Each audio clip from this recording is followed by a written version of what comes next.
What's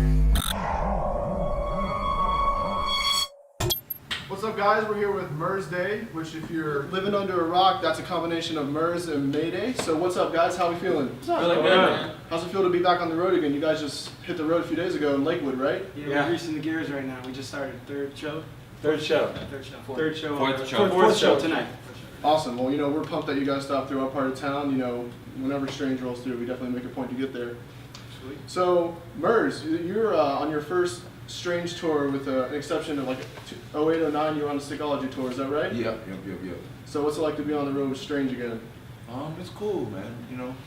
We've all pretty much built a rapport, so it's normal, for me. Less money for me because I'm splitting it with more people, but it's not all about the money. It's about getting this music to the people, and our show is, as I've said once before, fucking amazing! The best show. That was great. So, that was good. What I have to sacrifice payment to give the fans what they deserve. Yeah. That's a strange way. I respect that, that's for sure. So, how did this relationship come about? So, I noticed that on Mayday's Strange music debut, you guys had him on the song Hardcore Bitches, and now for his Strange debut, you guys have collabed on the whole album. How did this relationship come to be? They shot me a favor, and then I returned the favor in a bigger way. Like, they said, you could be on one song, and I said, you know what, when I signed a Strange, you could be on my whole album. That's how I do. You give me a little, I give you more to kind of show you up. He's a giver. Through Strange in a weird way, you know what I mean? Because they asked us who we wanted to have on our debut album, and he was one of the names that was on that list. And luckily it happened. And so, then when it was time for him to do his introduction to the Strange world, it was a cool way to kind of do something with us first, just as almost like a soft opening, you know what I mean? Mm-hmm. Just so people can kind of get a taste of what MURS does, and before he drops his full solo album, And Backpacking, you've been at it since the mid-90s, so you've got a following that's established, but coming into Strange, you're opening up to thousands, maybe millions of fans that are maybe new to your music as looking in depth to that. So what is it like coming into something like that? It's been difficult, really, because a lot of my fans seem to be closed off to it. Like, I experienced that on Stickology tour. Like, none of my fans came to the Tech 9 shows because they're very anti-Strange. However, if Mayday performs on a MURS show, all the Strange fans will come. It doesn't matter to them. But to my fans, some of them seem to be a little more fickle. So we did, we did Ann Arbor last night, and I've put 200 people in that room. And last night, I had maybe 4 or 5 fans there that were MURS fans. So I've lost a lot of fans, I think, that just kind of tune out, which is sad for them because we're making great music and it's a great show. And that's sad for anyone that stereotypes or prejudges something. But I'm really grateful for the devoted Strange fans. We had a fan last night that drove fucking 7 hours. From the other day. This dude drove from South Texas to Michigan to see us perform with his wife. And, I never experienced that kind of love and devotion for it. And, a guy that's and I didn't even know who you were, but I bought all your CDs and I listened to them, and now, I'm singing every word in the front row. There's another guy like that there last night. So I lost a couple fans, and fuck them, and I gained a lot more fans. I have so much respect for the Strange fan, being a juggalo growing up and into the ICP. I have respect for that type of devotion. Not Strange music fans are definitely different from juggalos, but that devotion is something I've always admired in a fan base. And maybe it's even something that I thought I had blindly until I made this move. And I'm like, oh wow, you guys really were my friends. So it's a beautiful, difficult thing. I love it. And I'm excited about what we're going to build, and hopefully I can bring some of my fans over to Strange, and that's the point of us touring together. I was hoping my fans would come out and be like, oh wow, Seth's crew, amazing, Mayday, amazing. You guys have been really busy lately. Between recording the album and hitting the road for tour, you put out 8 out of 16 of those tracks and visuals, right? You know what, we're on tour right now, and we're shooting stuff, so you never know, something might come of that. Yeah. And we did shoot one of our live performances that we want to include in we want to make kind of like a live DVD eventually, or release it as release all of the videos that we did alongside this live performance and kind of put it all together with some behind the scenes stuff and a couple pictures of a couple nudes of the guys and stuff, and put it all together in a package. and put it out there. On topic of the music videos, the Beast Out the Box video, that one really caught me. I really like that one. You know, you're going back to the 4 elements of hip hop. You got the b-boys, the DJs, the graffitis, obviously the MCs. You got Noms getting down like crazy in that video. That shit was nuts. So, you know. I left the beast out the box. I can't change it. Change it. No, I can't hold him back. I can't put him down. Noms directed that video, by the way. Yeah. What? I was able to. Out of that bunch here, you know. That video just got me because I mean the track, I mean all the tracks obviously, but you know Beast Out the Box just had that feeling to it for me, and to see the visuals put to it and bring back all the elements of hip hop, I think it really just spoke for how you guys are following the realness of it. Totally. I thought it was really well done, and it was really cool to go check out. There's a huge scene of b-boys in Miami, you know, and it's always been a hub, you know, for international b-boys to stop off at. And it's a great place, so it's really dope to be able to showcase that. It's something that a lot of people don't know, you know? Oh, yeah. Simply because even of the logistics of how close we are to New York, a lot of the old b-boys that were in New York, a lot of them have connections to Miami, you know? Just like a lot of New Yorkers do in general. So I think that gives us an edge, you know, in that sense, you know?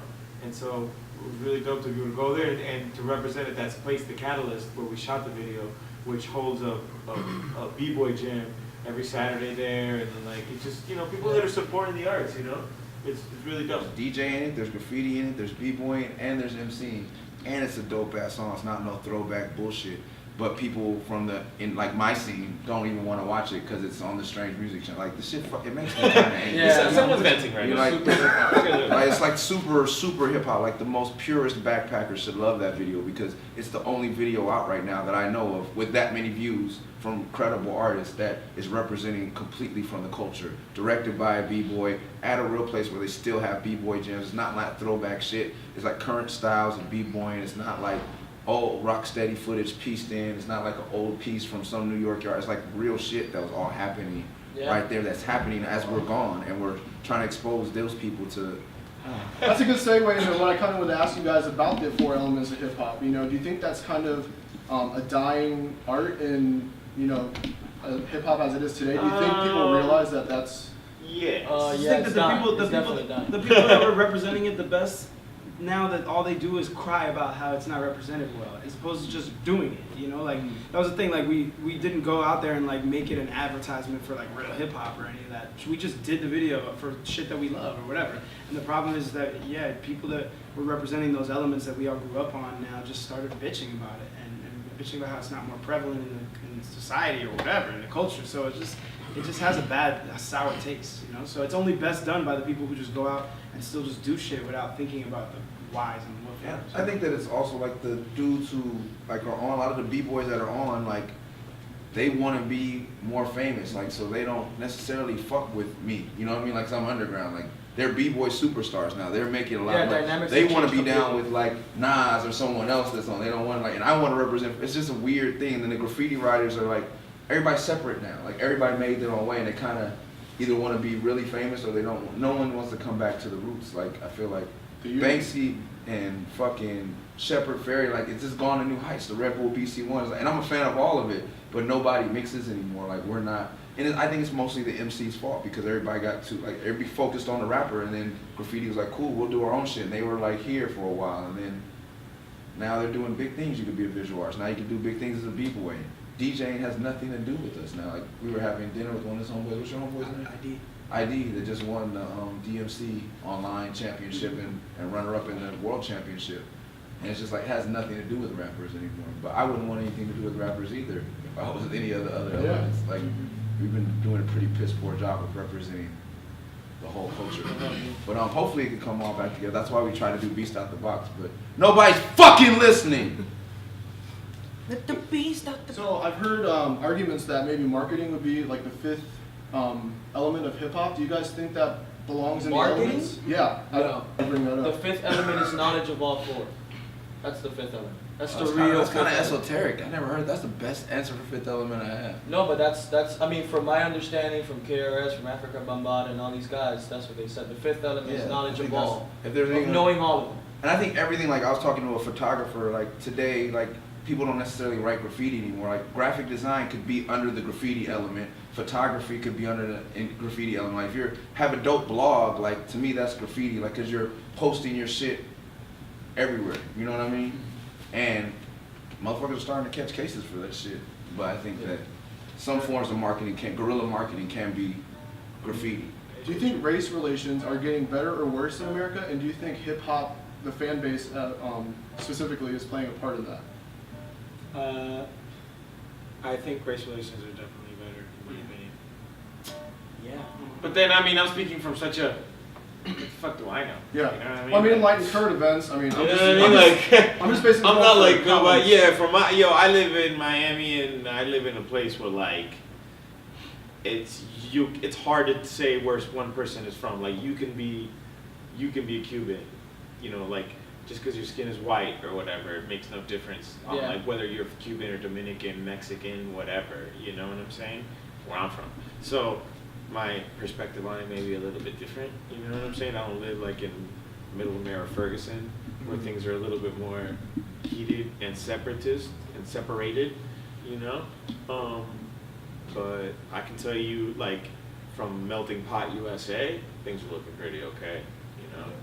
But when has it not been okay? I feel like I don't know the history of Miami. No, Miami, there's definitely been some serious There's definitely race racial- relations it was in really Miami. 80s and stuff, too. When I was going to school in Miami, there was constant race fights Yeah. between the black Really? kids and I the remember Latin that, yeah. kids and the, you know, and that kind That of would stuff, happen. you know? So, I mean, that kind of stuff has happened, and I'm sure that might still happen. I don't got my ear to what's going on in the high schools and this.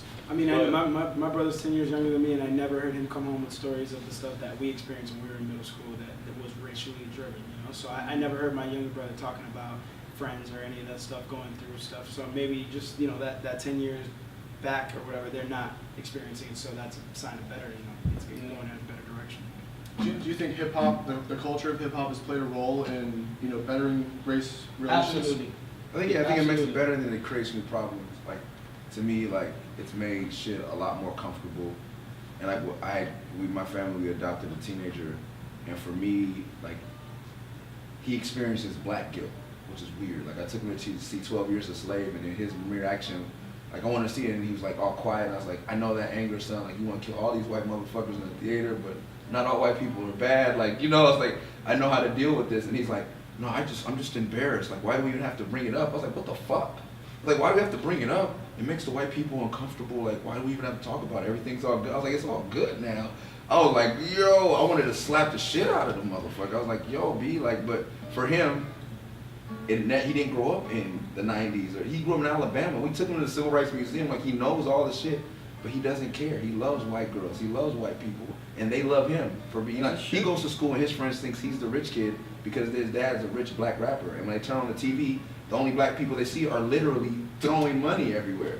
So your dad's black and he's a rapper? Oh, fuck that. So he's buying the white kids shit at his private school. These are rich white kids. And he's like, they're all coming to him bumming shit off. And so it's a whole fucked up. Mindfuck. It's created new problems, but it's better than motherfuckers hanging each other and fighting each other and like drinking out of different water fountains. But it needs to be, we can't glaze over it like shit's all good. Like there needs to be some, you know. But I feel like also it's gonna come to a point where we're getting to the ages of people that don't remember because there's nobody else around that experienced it. Like we Right. still have people on the planet right now that were made to drink from a different fucking fountain or whatever. Yeah. But if another 50 years we're gonna have kids that just grew up like this is how it is. You know what I'm saying? So I get like that's another thing I feel like time is gonna hopefully like then people will just start to act right naturally because they're born into what is already getting better. Yeah, you know.